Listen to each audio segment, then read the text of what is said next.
Hey, this is Nomar Slevik, host of the I Want to Believe podcast, and you're listening to the Ghosts in the Valley podcast.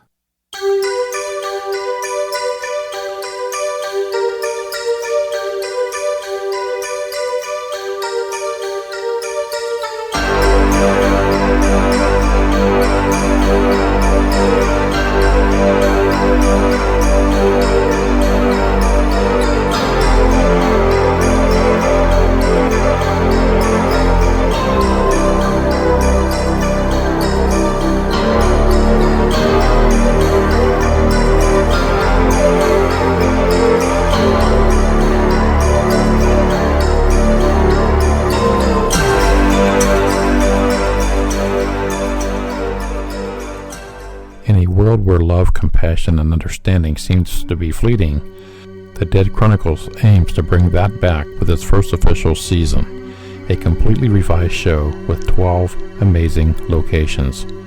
What if the past refused to stay buried? In the Dead Chronicles, paranormal investigator Austin Lawrence takes audiences deep into the haunted corners of forgotten America.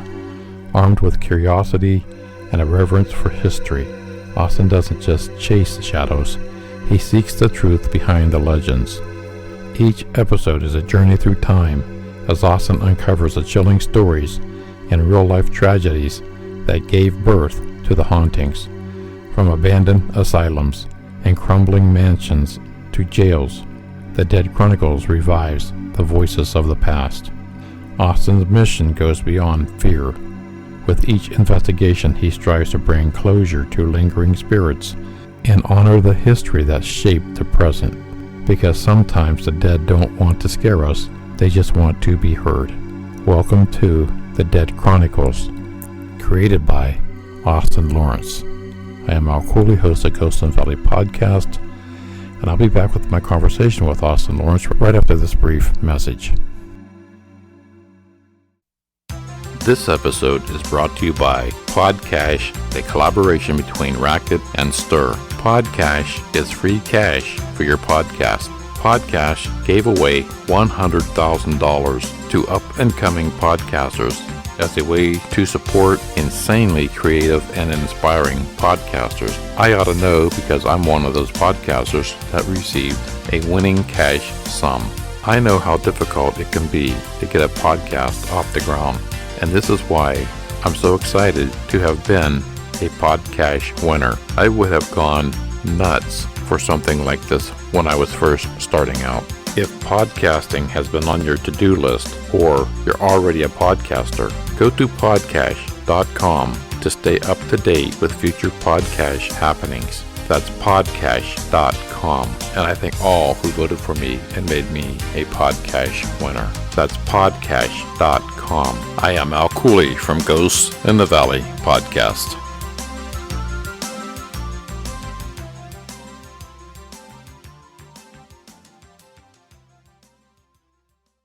Okay, today on the show I have Austin Lawrence. Man, I've been waiting a while to have him on the show, and you come here with some pretty high marks from some of my previous guests, like Mark Elliott Fultz, Eric Freeman Sims, Sinistrator Hill. Somehow your name pops up in the conversations. But first, I'm welcome to the show. Thanks, man. Oh, thanks for having me. It's funny because it's the exact same thing with you. Everyone loves you. So yeah, you my ex-girlfriend somehow love me. Yeah. I want to get into right off the bat. I want to get into the Dead Chronicles because I just came across that. I got a few questions before we get into the two episodes. I think that's released already. Was these released previously as like a show or something? No. So the plan was I'm working on a show right now, and that was kind of my pilot test to see what all it's going to take and figure out what I need to do because it's basically me doing everything. So I'm just went out there, spent about a year filming just to see what I can do better to really put together an actual show. So you are a paranormal investigator for sure. I think I heard somewhere along the line you said you weren't into going in and debunking the myths or some of the legends that say it's haunted per se. Like you're going to rule out like I like when I get to episode 1 here in the Dead Chronicles. I think it was that was the missile base. The missile base, yeah. Yeah, the first one was a missile base. The haunted secret Nike base, right? Yes. Yeah. So that was an abandoned military base. Yeah. Somebody bought, and they doing investigations there now, right? Yeah, they originally bought it to just become like a Halloween attraction every year. And then supposedly they started noticing that there was some things there other than, the animatronics and things that they set up, and they started to believe that it was haunted, so they started allowing people in. Yeah, I seen the one where I think it was a clown. That was I hate clowns.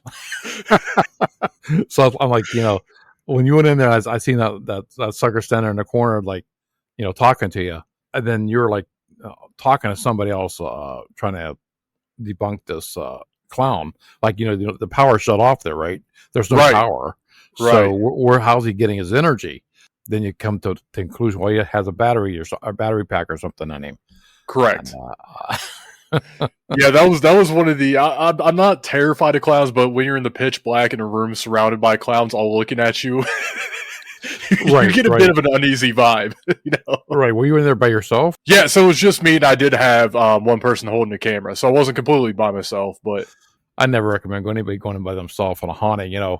I know, and I had my own video production company years ago, and when I did a documentary, it was when my crew left. I was on this bridge. It was haunted, so I was down in the gully, by myself. I told the crew, go ahead and go up the hill. I meant for them to come back and pick me up. So it's like at the top of the hill. It was a short little walk, but I'm still.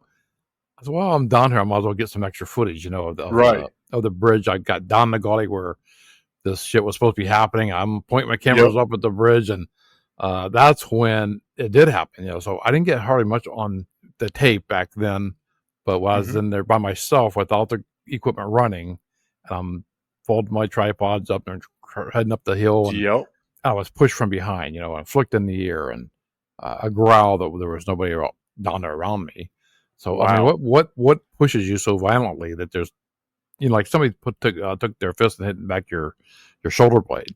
So what's back there? There's nothing in there. So so when I got to the top of the hill, I'm like, you can't really prove that because it's just my word. Exactly. Was there anything in that episode on episode 1 that you left on the cutting floor that you didn't put in there, or? Oh yeah. There's always a lot. I cut out 99% of everything. As far as even evidence goes, if there's a possibility that it could be something, then it has to get cut out no matter what. So every episode, there is a lot that kind of gets cut out. No, that was down in Oxford. Was it Oxford?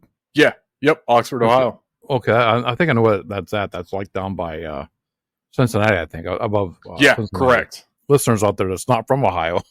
right. Awesome. So Austin's from Ohio and I'm from Ohio. So, I know most of the state anyway. But I remember Oxford because I think I went down to Dayton one time. It was near Dayton when for the Wright-Patterson Air Force Base, and that was another story. But that I actually went down there because I wanted to see Hangar 18. Right. I wanted to get some info, but it was a bad timing on my part because it was right after the 9/11. And so they were high on any suspicious activity, or here I am asking about Hangar 18, and we're kind of basically escorted out of there, So I didn't get it, but I get it now. What was in the other? I mean, I don't know if I watched the whole thing. I watched the part where you went into the other room outside the clown. Yes. So what happened after that? Really, there wasn't a whole terrible lot that had happened that night. It was a pretty calm night throughout. We captured maybe 2 to 3 voices, and that was really about it for out there. But it's always cool to be able to go into these places that, have historical significance, and the fact that someone's saving these properties and that they still exist out there, because I never knew about it before, but years ago, this place protected Ohio. and that's cool. How did you find out about the base? So when I first started filming, I needed a couple people to try to help me film. Unfortunately, none of that footage worked out, but I put out a post and I was like, hey, if 2 people want to come meet me at this abandoned asylum, let me know. And paranormal investigators and ghost hunters were like, sure. We don't know you, but we'll go to the middle of nowhere. And one of those people, Bailey, her dad actually owns that site. And she was like, hey, we've got this place. I'm like, I'm there. I say you have what, 12 episodes it's going to be this year? 12 episodes will be next year. Yeah. Oh, next year? Yep. Oh, okay. How many is it for this year? This year's just going to be 4. 4 pilots. And now I've been working for the past couple months on filming the full 12 episodes. I know from having the video production company, I know the work that's involved. Honestly, I do. I know it's a lot of work. And I know you do a lot of traveling. You do a lot of this on yourself, the camera work, the storytelling and the debunking, and it's a lot. Yeah, man. I give you real labor of love. I love the show because it reminds me. I don't know why, but it reminds me of the Blair Witch Project. I don't know why. I've heard that from like 2 other people. Really? Yeah. It's so funny. I think it's because it's so real, right? And it's no bullshit, right? I mean, it's right. It's right. Meat and potatoes on what you're there for. I mean, what I'm guessing is it's raw footage, and it's what you're capturing on the moment. Fluffing it up with crap. It's like that's why I got the first show I watched, and I watched a little bit of the first one, and I watched the second one today. Cool. The Jim Jones Jim Demon Jones Church. Yeah. That one I didn't know how I was going to go over, but I had a question on that one. You were sitting there in the cafeteria. I believe it was cafeteria. Yep. And you kept looking like this, like off to the side of you. Was you seeing something? Was you seeing something there, or was something bothering you? Or I kept seeing a shadow just kind of walk by, which is interesting because that's where the first time that I went there and investigated, I left. I was like, I don't think there's really much going on here. And then I was packing up and I see a full body apparition just walk right by, and I'm like, oh crap. Okay. I got to come back now, but that was kind of in that area because I saw it down in the basement. It's a couple of times it just kind of passed right by. And there was no lights on, completely pitch black, but you could still see this black shadow just kind of pacing by. So I figure you were seeing something, and you said you felt somebody got cold at one point. Yeah, and I think that would be a freaky situation. I think you still like 2 or 3 in the morning or 4 in the morning. You were you're in this place. But I don't know why these churches, man, are so much. I get so many stories from these churches. And the basement of these churches, Yeah, absolutely. And you think about all the energy that goes into those places. There's nowhere that there's more energy inside of than a church, really, for all the years. Yeah, I love that background information you gave on Jim Jones. I didn't know that. I didn't know about the animals he was having services for, and if he couldn't find a roadkill, he'd make one himself. Yeah. Yeah, he was definitely I didn't know that. Very quickly disturbed as a child. Yeah. My wife said, what the hell are you watching there? Well, you remember Jim Jones, right? I mean, right. Right. Now, all churches you could have went to, you went to Jim Jones' church, Yeah. No, that was definitely a cool experience. But like you said, you have to give respect to the people that actually had a wedding there, or buried a loved one there, or did funeral there. I mean, you have to give respect. I always give respect to the deceased, to the dead.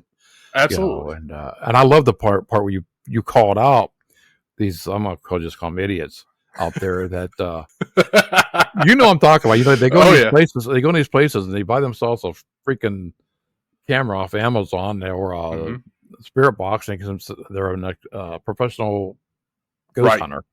Right. Or they watch all these shows on TV and they make everything demonic. So exactly, you're going to fluff that up to be demonic when it's not. So I love that you said, because I think it ruined that one place you're going to, and they no longer allow cameras or audio equipment. Yeah, Prospect Place Mansion in Trinway, Ohio. So that's happening a lot of places I see now. Yeah, that they have to be really strict now because of these people. Yeah, I'm getting back on the get kind of off topic here, but oh no, you're fine. I love those 2 episodes so far. I mean, how do you come up with these the sites you're going to go to, or do people suggest it, or you do research, or how's that happen? Yeah, so the first season was really easy because I knew I wanted to go back to the asylum because that's what inspired the entire series. And the owner of the asylum just happened to own 3 of the other locations that I filmed at. And then the missile base, like I said earlier, it just happened because I ended up working with someone. So the first season was really simple. They were all within, 45 minutes of each other. So that made it easy. This next season, things just kind of fell in my lap. Like I just got back from the Shrine not too long ago. I seen you had Erin on your show. She was our ambassador there. What I'm working on now is such a range of locations, from the Shrine to schools to nursing homes to old historic places with the Civil War. It's gonna be exciting. Oh, really? I mean, for sure. I mean, are these all going to be in Ohio? No. Only one of these locations is in Ohio. I'm going to Tennessee, Kentucky, West Virginia, Illinois, a little bit of everywhere. You ever have where your battery packs just run out, get stuck because of the energy? Absolutely. Yeah, that's happened multiple locations. So I've had that on a couple of investigations on my documentary. mm-hmm. I was running 1, 2, 3, 4 cameras, and I had the big battery pack, and it got drained like in a heartbeat. I was like, "Are you kidding me?" I mean, spirits are energy. Absolutely, and, yes. I was talking to, hopefully she'll be a future guest. I was talking to her a couple of days ago, and we got to talking about dowsing rods, mm-hmm. And about how they're designed to pick up energy. I mean, energy. I mean, even with the utility companies out there use it for water, gas, right. electric. Well, she said her husband's a huge skeptic. Doesn't believe in it, and he don't even believe in a dowsing rod. So she says, "Well," right. she said, "We're going to go to the cemetery, and I want to show you something." So they went to the cemetery, and it came to a grave. So it actually picked up the energy from that grave. Yeah. So I was going online. I was checking that out. Well, can it pick up a body from underground? Because it is energy, and it said yes, it can. And it can even determine if it's a male or female. Well, then I remember years ago, my great grandfather, I helped him find the water for his well on his farm, because I was out there, and he said, "I want you to come with me." And we was out there for quite a while, but he found the exact spot where he dug his for his well. I was like, "Wow, okay."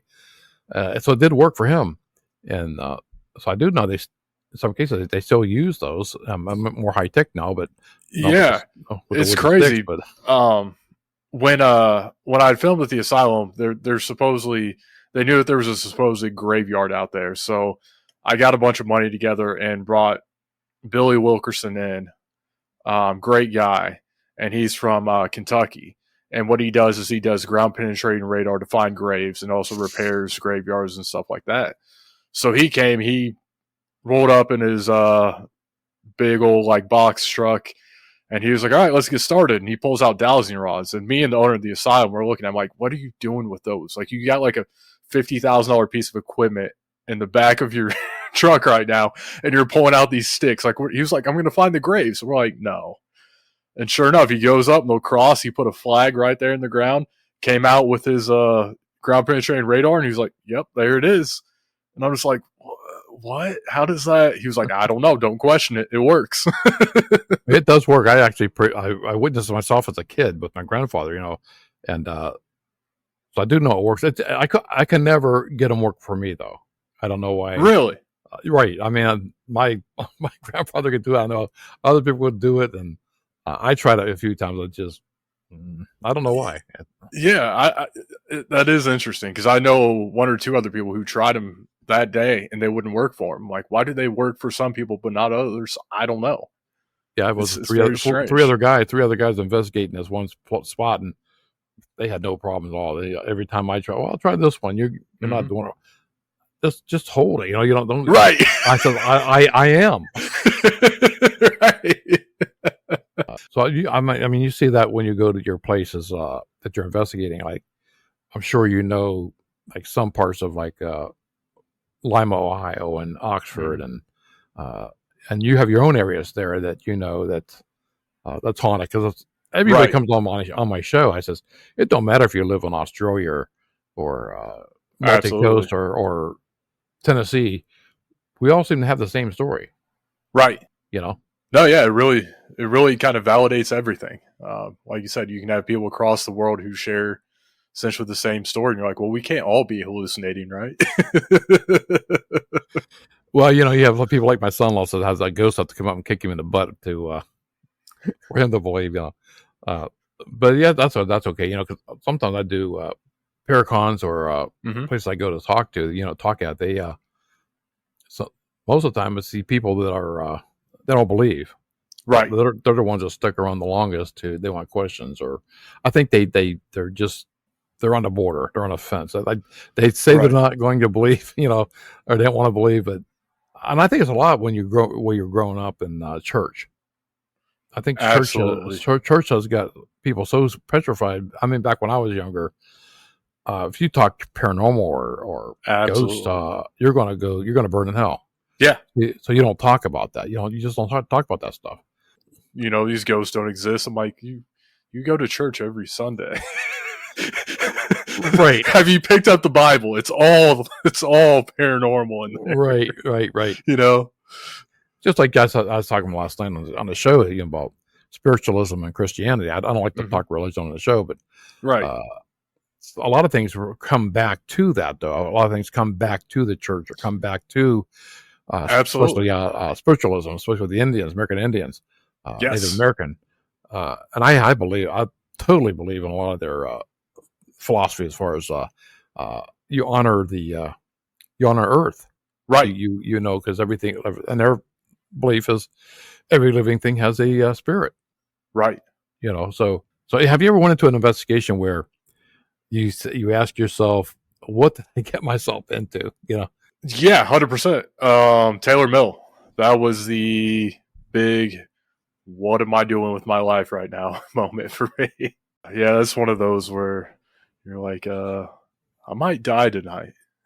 There for a while, I was very convinced I was going to die. Luckily, there hasn't been anything like that since. But yeah, every now and then you'll run into one of those. Have you ever come across anything like, I hate to use the word demonic. Yeah, Taylor Mill was definitely on the board demonic, but I believe that was probably more elemental. So I think the first time that I've really actually gotten the chance to potentially run into something demonic would have been at the shrine. And that's because, they say, hey, they're here because we conjure them here. So they just hang out and they do their thing, and, they exist because they're here. It's not, so, it's a little bit more reputable than saying, hey, there's a demon in that house, because they're bringing them to that location. So that's definitely somewhere where I think if you're going to experience something demonic, that could be your spot to go. I don't know. I've been doing this for a long time. I think I've only had two times. That one I would say definitely was. Second one, I'm not too sure because I'm not an expert on it. I don't deal with that. If I came across, like the first one was years and years ago. I helped a pastor. It takes me off now thinking back on it because I had my video production company. I was doing a lot of stuff for his church because I was on the weddings and baptism and all that stuff, and so I was on his church service, private little church. Okay. So he wanted me to come to film at this house in Youngstown, and supposedly the girl was possessed. Almost, and it reminded me a lot of The Exorcist. Yeah. So I could understand the old lady that when I first got up on the steps of their house, I didn't get the full story. You know what I'm saying? I thought I was going there I thought I was welcome there, and I wasn't. So and I'm kind of like I'm being attacked as soon as I walk in that front door. Like they didn't know I was with the pastor, and I says, "Well, hold on a minute. I'm not here to Right. cause any trouble. I'm just here to do like a dog thing for the church." I walked by the room where the girl was lying. She's probably about 13 years old at that time. I wish I could get update on her, Mm-hmm. but at the time she was about 13 years old, and it reminded me of Linda Blair. I actually did. It actually That is crazy. only difference is that she was black, and I'm thinking, and you had everybody from their church, like the deacon and the pastor and the lay ministers. They were all in there trying to get the evil spirit, as they said, out of her. Right. I was kindly escorted to the front porch by the grandma. Wow. She didn't want me in there, so I respected that. And she said, I want none of that. I want the footage destroyed. I don't want it out there. And after she knew that I was kind of set up by the pastor, that she brought me some sweet tea on the front porch, and we talked for a long time. And well, meanwhile, I'm sitting out there. I'm watching other clergy pulling the driveway. These were the Catholic priests, and I'm like, oh, okay, they got outside because this is a Baptist church. Well, the Catholics are brought in, and I'm like, oh, okay, I'm Catholic, so and it was like they were trying all they could to get, and I guess it's been going on for a while because Catholics don't, the priests don't just go in there and do an exorcism. Exactly. So they already did their background check to make sure she was oh wow, not schizophrenic or mental or any of that. So they already did all that. So wow, there was, and I remember there was I want to say three or four priests. There was a small house. It was pretty well packed, and I was there for maybe till 2 a.m. And meanwhile, everybody just keeps filtering out, and only person left is one priest. Even the guy that I drove the pastor took me there. He left, so I'm still out there on the front porch with grandma, and she didn't want me leaving. I guess she could relate to me or something. I don't know. Right. He came out and he was. I know he had a scratch on his face, and so he was injured, but he says, God is good, and just left. I'm like, wow. That's why I witnessed that. That's amazing. I'm gonna say that could have been because she was not herself, but she was, and after she left, she was like a regular 13-year-old girl. Really, and she's been like that for years. So that always affected me. I want to think back on my early days. I think of that incident. Yeah, it's hard not to. Get your response on this one, about a trapped spirit. Because that's dangerous. You get a trapped spirit, and a lot of times people confuse that with a demon. Correct.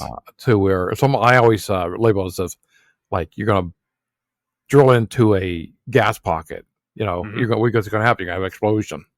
Right. So same thing with the trapped spirit. They have they're trapped in one spot. They can't get out. They can't get anywhere. And naturally, they're going to be a pissed off spirit or an angry spirit.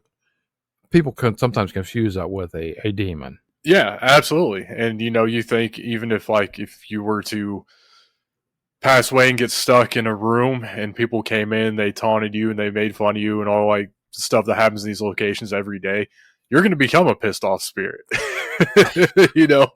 real quick. And that's when people start getting attacked, and then they call you a demon. And it's like, no, you just came into someone's home and disrespected them.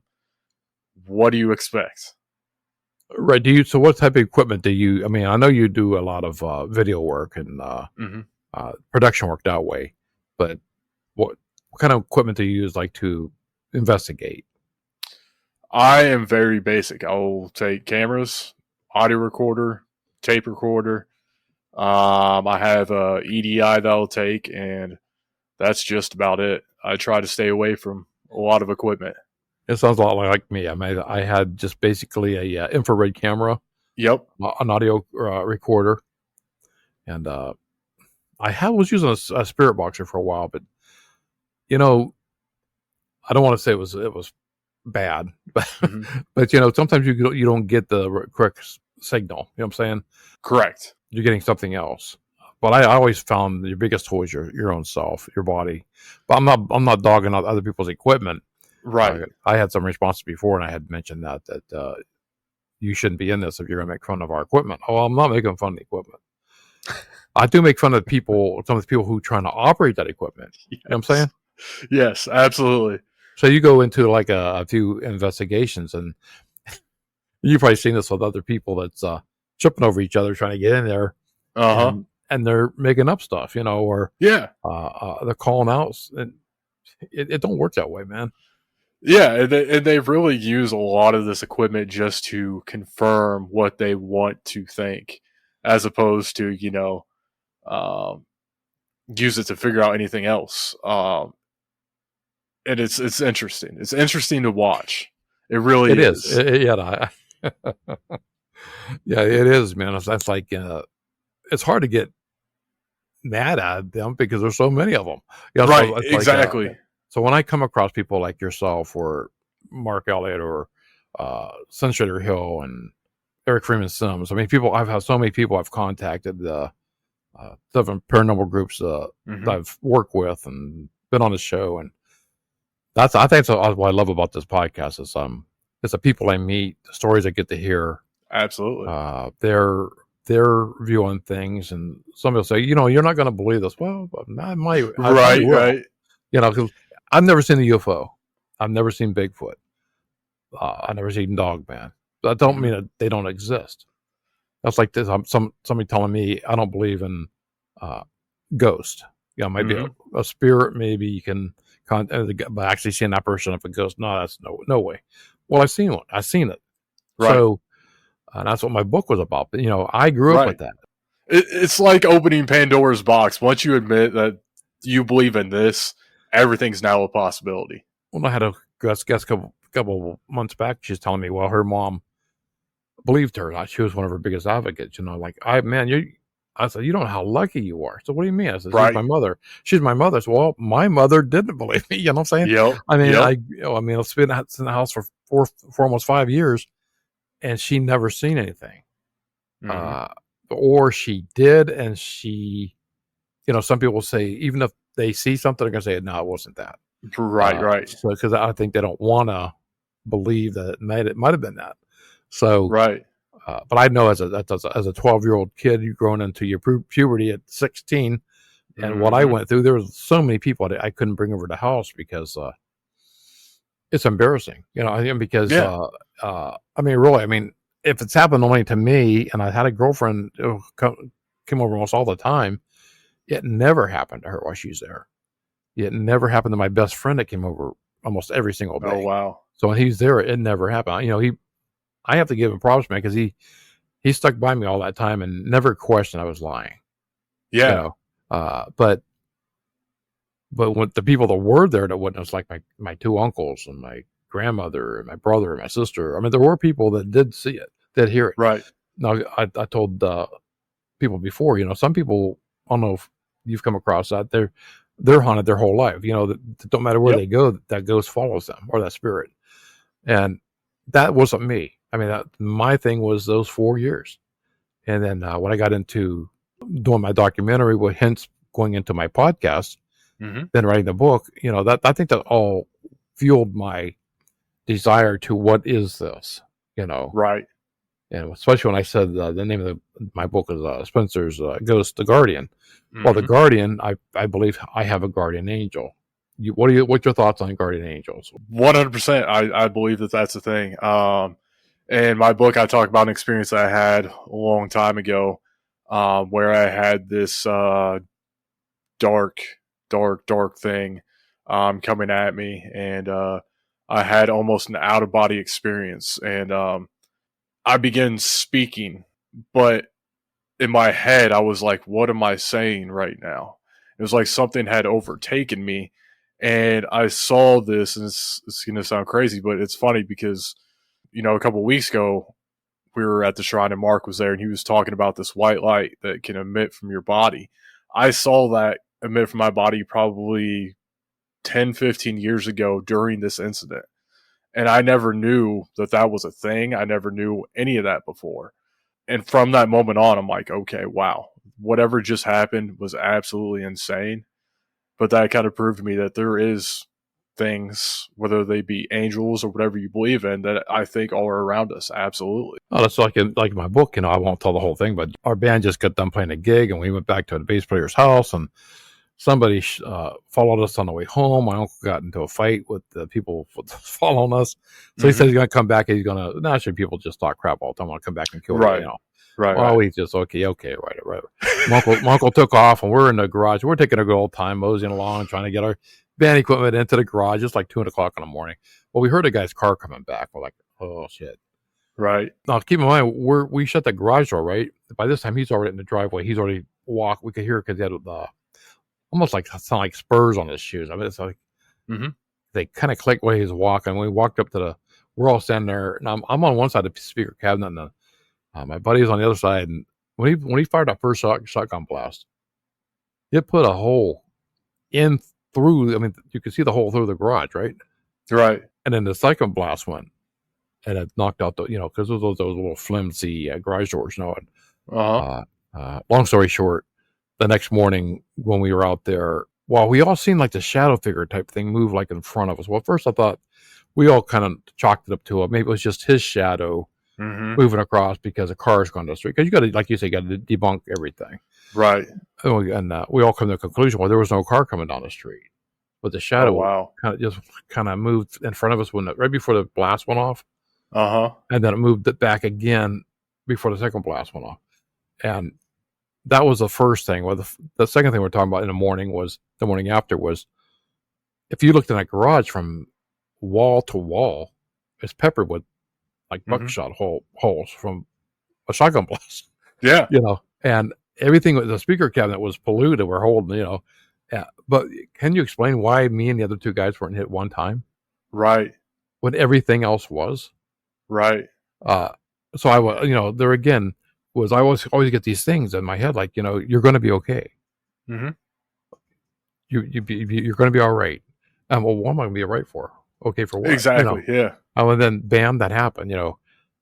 So I actually definitely believe in guardian. Do I know who it is? No. Right. Have I named her or him? No. Right. But I don't know. So, but there's so many things. People come on this show and they open my eyes up, on different things. I didn't know about the white-eyed kids or the black-eyed kids. Oh yeah. Yeah. And then it dawned on me. I think I knew what a black-eyed kids was back then, but I didn't know what and I think it was Eric Freeman Simzo actually had a guest on the show to talk about white-eyed kids. Yep. And I'm thinking, so I started investigating a little bit of that, and I got into investigating the 411 cases, because so many of my guests are from that area of Kentucky or Tennessee, where the Appalachian Trail runs quite a long way, even down through a little southern part of Ohio. There's little parts of it, So I do know about the missing people, 411, but. It's just, to me, it's just so fascinating, and these stories that people come on, and you're not going to believe this. Well, I might. Yeah, there's a lot of crazy stuff out there, that, especially when you say like Kentucky and Tennessee. I don't know what's up with that area. Well, there's a couple things, but that area is just wild. I don't know if you've been getting the same stories I'm getting. Lately, it seems like there's a lot of activity coming out of Kentucky and West Virginia and Tennessee, those three states alone, on Bigfoot and or Dogman. And I just had one that kind of like it was my friend actually that contacted me, who does not believe in Bigfoot or any of that stuff. I mean, he'll tell you to a day they don't exist. But he said, I'll tell you what, we were coming, I guess they hiked a little bit of the Appalachian Trail, and they're coming out through, what's it, Cumberland? Somewhere down around there. Then this creature came out of the woods behind them, and first I thought they thought it was a bear, but then it started like running on all fours, and then the driver kept saying, "Man, I don't know what that thing is behind us," but And they said that they picked their speed up, but they have to watch because of like the curves and stuff in the road. But he says they're going like 40, 55 mile an hour down this mountain. He says, and this thing's keeping up with them. Right. Now it stood up, and instead of being on all fours, it's running on its two legs. At the very end, when they almost went off the side of the mountain, when they came to a stop, that thing ran back into the woods. So he was pretty sure he got a pretty close look at it in the rearview mirror. He said he's seen one online to check it out, and he said it looked like what people would have drawn of dogmen. Yeah. So I said I've been getting more people, even in Ohio. I forget which lake it was. Somebody just contacted me about Bigfoot around that area. Really? And, it seems like there's more and more of it happening. So maybe I will get to see Bigfoot one day. I don't know. It's a good possibility. It's like you said, it seems to be ramping up for whatever reason. Actually, Haunted Discoveries, they just put out an episode not too long ago where they were in Harlem, Kentucky, and they captured what they thought might be either a Bigfoot or a shapeshifter. They're the best paranormal investigators in my opinion, and some of the greatest people that I know is Haunted Discoveries, and they're not the type of people who would just be like, "Oh, it's a big." No, the footage that they caught in this episode is absolutely insane. And then they capture what sound like Bigfoot screeches, and it's just like now people who are not even out there looking for these things are coming into contact with them. I don't know what it is. What you said you wrote a book? What's the book on? Yeah, so I have two. My first one's Taylor Mill Horror. That's about the worst case that I've ever been on in Taylor Mill, Kentucky. Absolutely insane. Then my second one, Hell's Carnival, is a fiction-based horror novel. Okay, they're still available on Amazon, or? Yep, absolutely. Yeah, you can pick them up there on audiobook, ebook, whatever you want. I don't have that one on my list. In my show notes here. I'll put those in the show notes for your book and books. Cool. Appreciate it. Yeah. So you went independent on that, or? Yes, absolutely. My first one, I had some offers, but the issue is once you get offers, they then have the rights to change it. And I was like, this is my story. It's not everything in there actually happened in real life. And I was like, I'm not allowing anyone to possibly change anything. And that was the same thing with my book. It's like I could have went with, I had a lot of rejections, but I was expecting that.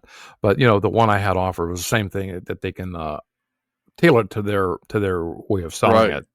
And I'm thinking, well, wait a minute, mine is based on a true story. Yes. So I really don't want it changed, so I decided to just do it my own way. Whether that would have hurt me or not, I don't know, Right. But they say it takes 2 or 3 books to start selling anyway. But it's like a podcast. I didn't get into it for the money, So absolutely, if I did, I would have cut out a long time ago. Right. Yeah. That's same thing with the paranormal. You can't get into it for the money because. Right. I mean, my first 6 months was like, my first 6 months was 35, 50 downloads. It was pitiful, and nobody's out there to listen to me. I told my wife, I'm thinking about just doing something else, and I don't just you talk about like premonitions and stuff, Mm-hmm. Or you talk about something happens, and the very next day, I get this text from this truck driver, and he texts me and says, I just want to let you know that I listen to you. I drive truck, coast to coast, and I look forward to your show. You was on last week. That's why I'm on that. It was on bi-monthly. Mm-hmm. He says, oh, okay. I don't want you dropping out, man, because I'm going through a tough time right now, and your show pulls me through it. It's all not so. I'm gonna stick with it, and right. So I did, and 8 years later, I'm close to 100,000 downloads. So. Not as much as some other people out there, but I'm proud of that, Absolutely. And like I told them, it's not about the money. I do make some off some of the ads, but it's basically getting to meet people, going to these Paracons and getting different stories. And I love learning. I always love learning on this show. Oh, yeah. So I kind of respect people's opinion a little more than I used to, even though I don't agree with my own, Then I had a person on here. She don't believe that ghosts were people, or I can't say she's wrong. Can I prove her wrong? Right. I can't. if you go to a museum, you're not going to find Bigfoot in a cubicle or right. or an alien or a Right. spaceship. You're not going to find that. So, Yeah. because paranormal is the unexplained. If you could explain it, I mean, we wouldn't be out there investigating. For spirits that all I know is I'm strong believer they do exist. They're out there, and I'm a firm believer now on UFOs. Even though I've never seen one, but just from the governments trying to just lie about and cover up all these incidences and even the crashes. The UFO crashes. I mean, I think it's probably not far from you growing up having some experiences as a kid. Then later in life, realizing that investigating is something that people do. I always have that curiosity for answers to everything, but also a fascination with history. Now it's really shifted into this whole trying to set records straight on many things and rehumanize these spirits because they've been dehumanized so much, almost treated like circus monkeys or, like demons they throw out there, and just getting their stories straight, rehumanizing them, and bringing back the compassion to the field that I feel like used to be there, and isn't so much anymore now with all the sensationalism and all that stuff. Bring back that compassion for the spirits as if they were still alive and here today. I believe the same way. Mm-hmm. Especially when you go into investigation, or you're not there to. To me, I'm always there for the history. Number one, the history of the building, absolutely, history of the land. Yep. I'd never call out a spirit to piss them off. Right. Right. And so, have you ever used like any trigger items or? Yeah. I've done a few experiments. I've used trigger objects. I one time may or may not have this location that they said was really heavy with demonic activity. May or may not have sealed off the place and then burnt sage and did some exorcism prayers with everything sealed inside. May or may not have done that. That place may or may not have stopped allowing people in because it got too dangerous. I don't know. So I've tried my experiments and trigger objects and stuff like that. Yeah. Yeah, we use a little different techniques, on either baby powder or baby dolls or tobacco or perfume. Yeah. Yep. I think this house, the old lady that had this house where I bought it, was a heavy chain smoker.